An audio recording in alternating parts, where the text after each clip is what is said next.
All right, welcome back. Today we're tying the Emerging Sparkle Caddis Pupa. That's a mouthful. You're gonna start about a quarter way down the shank with your thread. I'm using a 6/0 thread here and winding back towards the hook side. Again, another about quarter way down. And you can trim the tail off of your thread. You won't need it for this particular fly. This is some widow's web, and this is gonna form the tail part of the pupa. You don't need very much of it.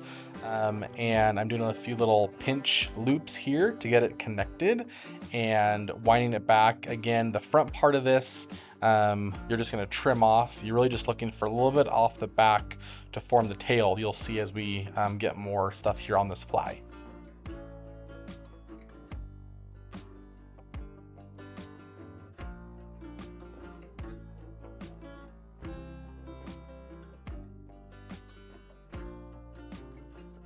So you're not going to need any of the front pieces, so you can cut the front completely off.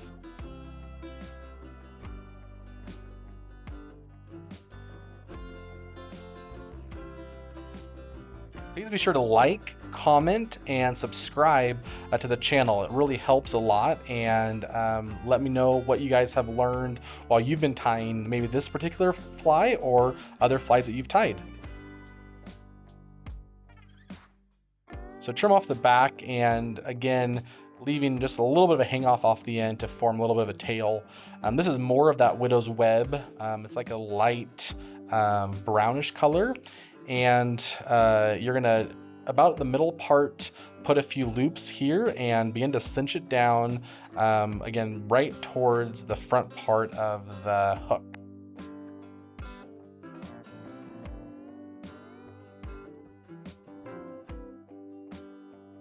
You'll put a few attaching loops, and then you're gonna take the front part of it and fold it back in half and pull it down a little bit back down towards the shank to make some room towards the front.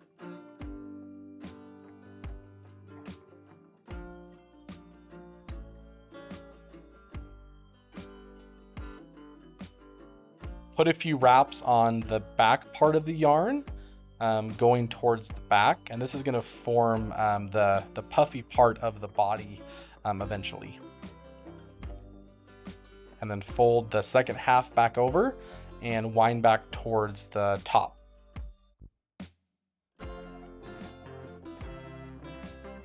So you'll have two halves of this yarn that you'll fold over and fan it out to make the puffy part of the actual pupa body shape.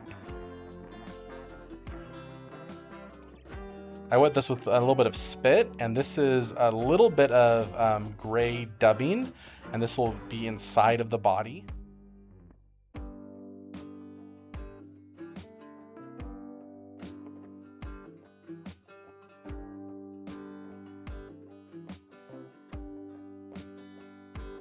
Wrapping and attaching it to the thread, and then you'll wind it around the actual middle part of this.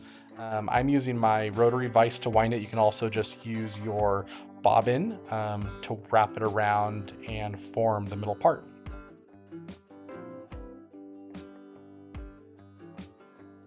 I find with winding this, using my vise, I have a little more control over where the dubbing goes. Just a personal preference.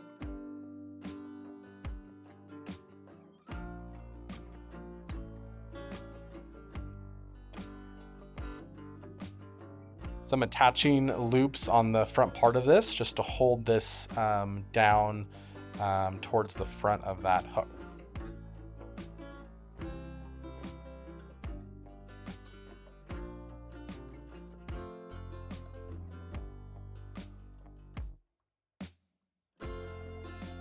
You'll take the yarn and you'll begin to fold it back over towards the front of the hook, and you want this to fan around the body, so you can kind of get it to fan out, adjust it a little bit a few times here and there, and you want it again to poof up a little bit.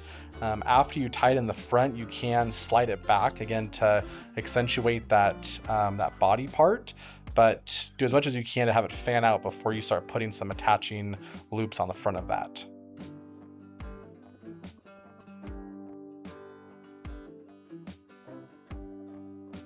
Once I have it fanned out, put some loops to attach it to the front part of the hook.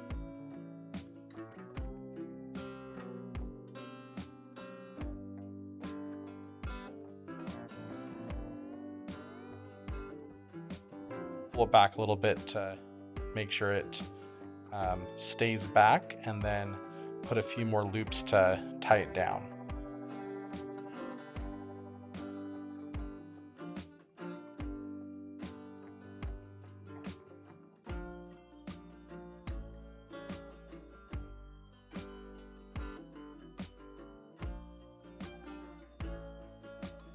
Trim off this front part of the yarn, you won't need it.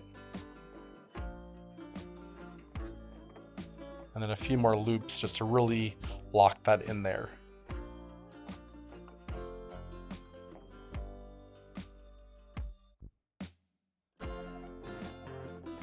You can adjust the yarn a little bit and trim off any parts you don't want.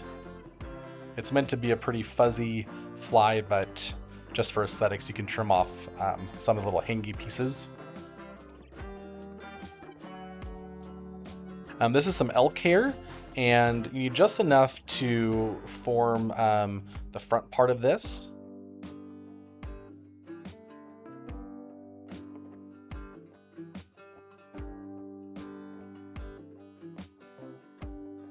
A few pinch loops to get it settled to where you want it, and then you can put some pressure to really lock it in.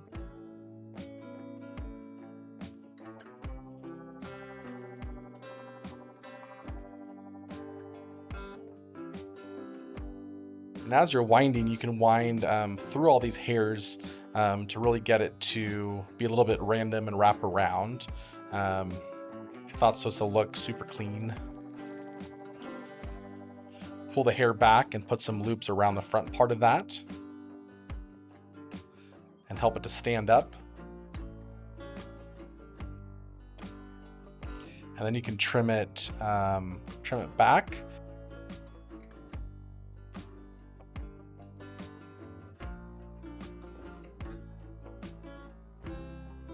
Again, this fly is meant to be a little bit fuzzy, so some scraggly pieces adds to its character.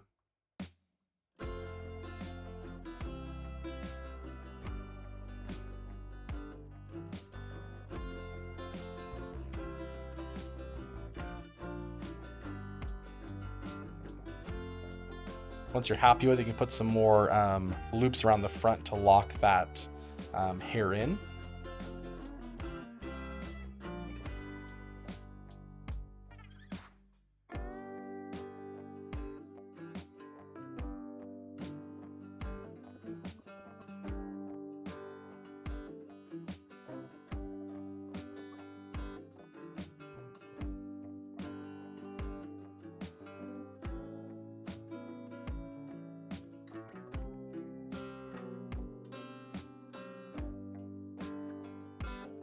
And this is some light olive colored dubbing for the front part of this fly. You don't need very much, as it's just a few wraps around the head part, and so less is more.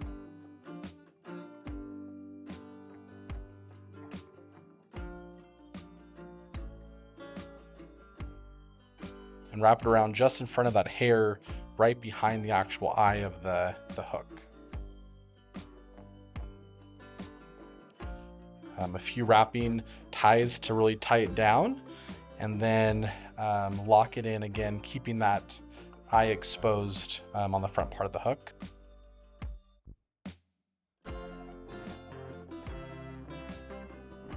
Then you can grab your whip finish tool and whip finish this part with 4 to 5 loops.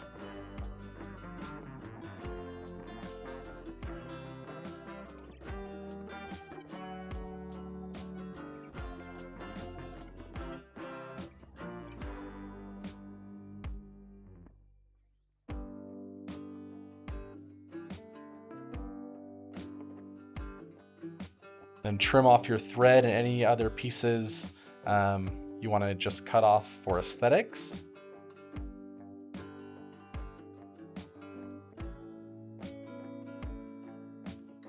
And there you have the Caddis Pupa fly. Hope you enjoyed this one. Hope to see you on the next one. Happy tying.